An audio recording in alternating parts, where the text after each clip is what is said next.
Have you ever wondered how close we've come to nuclear war? Let's take a whirl through time to one of history's most nerve-wracking episodes, the Cuban Missile Crisis. In the crisp autumn of October 1962, the United States and the Soviet Union found themselves teetering on the edge of nuclear conflict. The spark? The discovery of Soviet missiles being secretly installed in Cuba, a stone's throw away from the American mainland. The U.S. response was swift and decisive. President John F. Kennedy announced the presence of these missiles to the world and enforced a naval blockade around Cuba. As the globe held its breath, the U.S. military was on high alert, bombers armed, ready for action.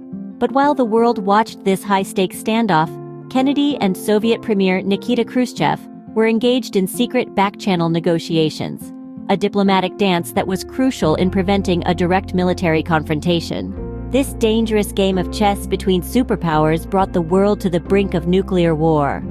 With the world on the edge, diplomacy played a crucial role in defusing the crisis.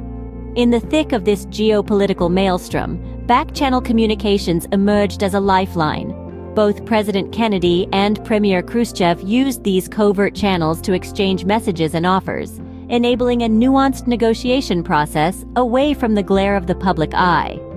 This secret dialogue allowed both leaders to explore options and express concerns without fear of appearing weak or compromising their respective national interests.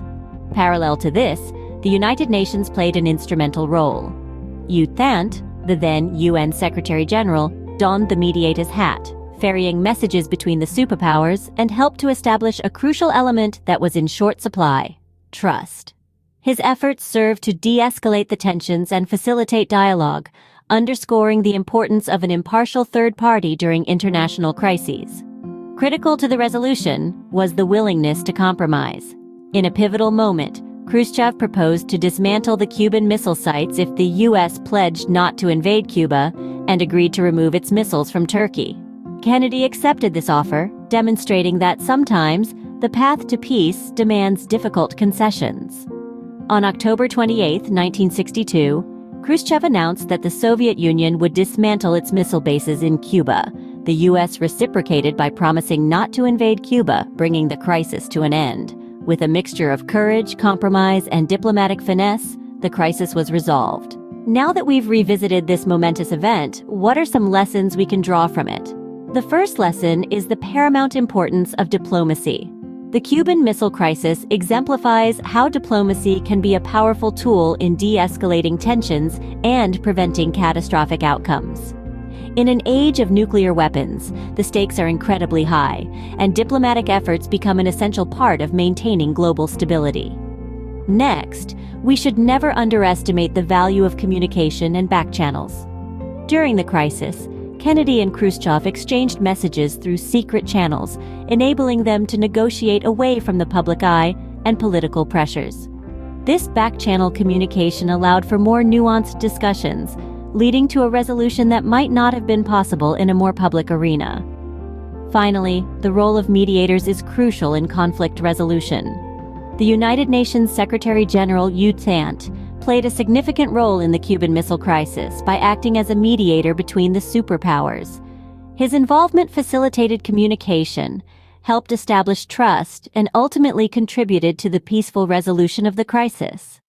These lessons are not just historical footnotes. They are guiding principles that can be applied to address current and future geopolitical challenges. The Cuban Missile Crisis reminds us that even in the face of the most daunting threats, patient diplomacy, effective communication, and skilled mediation can steer the world away from the brink of disaster. These lessons from the Cuban Missile Crisis serve as timeless guidelines for navigating complex geopolitical landscapes.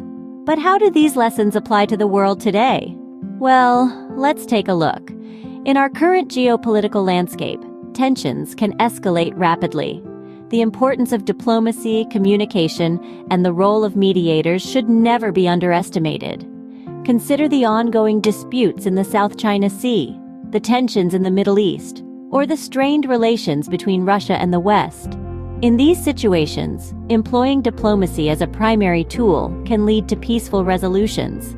Establishing back channels of communication, much like Kennedy and Khrushchev did, could allow for clearer, more direct negotiations. Moreover, the role of mediators remains crucial.